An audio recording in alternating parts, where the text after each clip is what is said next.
Cyber সুরক্ষা আইনের একটা সংশোধনী আনতে হবে, সেটা সাইবার সুরক্ষা আইন 2026 নামে আমরা অবহিত করব। এর কতিপয় বিধান সংশোধন আমরা করব। এইরকম একটা প্রশ্নের অপেক্ষায় আমরা ছিলাম। আমরা এর জাতীয় গুরুত্ব সবাই অনুধাবন করেছি, এই জন্য সবাইকে ধন্যবাদ।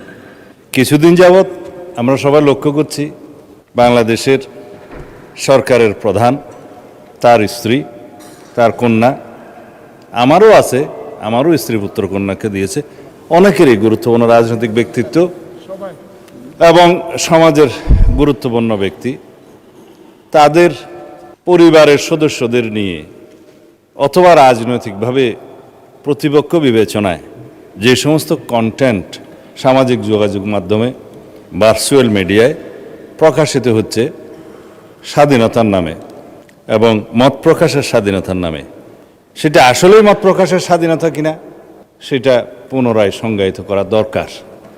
আমরা সেজন্য এই সামাজিক যোগাযোগ মাধ্যম বা যেটাতে আইনি ভাষায় আমরা বলছি cyber space, which includes everything, social communication media, virtual media সহ সব কিছু ইনক্লুড করা হবে এবং এই সংজ্ঞাগুলো নতুনভাবে সংজ্ঞায়িত হচ্ছে।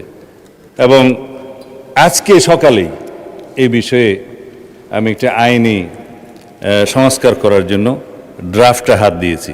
তা আমি জানতাম না আজকে এই কোয়েশ্চেনটা এখানে আসবে, এবং এটা মন্ত্রণালয় হিসেবে তথ্য মন্ত্রণালয়ের বিষয় যেহেতু কোরিলেটেড, আর এখানে সংসদের একটা বিধি মোতাবেক কেউ না থাকলে আমার জবাব দেওয়ার একটা বিধান আছে, সেই জন্য মাননীয় চিফ হুইপ একটা চিঠি আপনাদের দিয়ে রাখছে। ওই হিসাবে বলছি, উদ্দেশ্য ও কারণ সম্বলিত প্যারার মধ্যে আমরা যেটা ড্রাফট করার চিন্তা করছি খসড়া, তার মধ্যে আমি শুধু কয়েকটা লাইন পড়ি। সাইবার স্পেসে গুজব, অপতথ্যের ক্রমবর্ধমান বিস্তার, কৃত্রিম বুদ্ধিমত্তা অর্থাৎ আর্টিফিশিয়াল ইন্টেলিজেন্স ব্যবহার করে বিভ্রান্তিকর, অপমানকর, বিরক্তিকর ও মানহানিকর কন্টেন্ট তৈরি এবং প্রচারের প্রবণতা, সামাজিক যোগাযোগ মাধ্যমে ক্ষতিকর কন্টেন্ট দ্রুত অপসারণের প্রয়োজনীয়তা এবং আন্তর্জাতিক প্রযুক্তি ফর্মসমূহের সাথে অধিকতর কার্যকর সমন্বয়ের জন্য সাইবার সুরক্ষা আইনের একটা সংশোধনী আনতে হবে, সেটা সাইবার সুরক্ষা আইন 2026 নামে আমরা অবহিত করব। এর কতিপয় বিধান সংশোধন আমরা করব।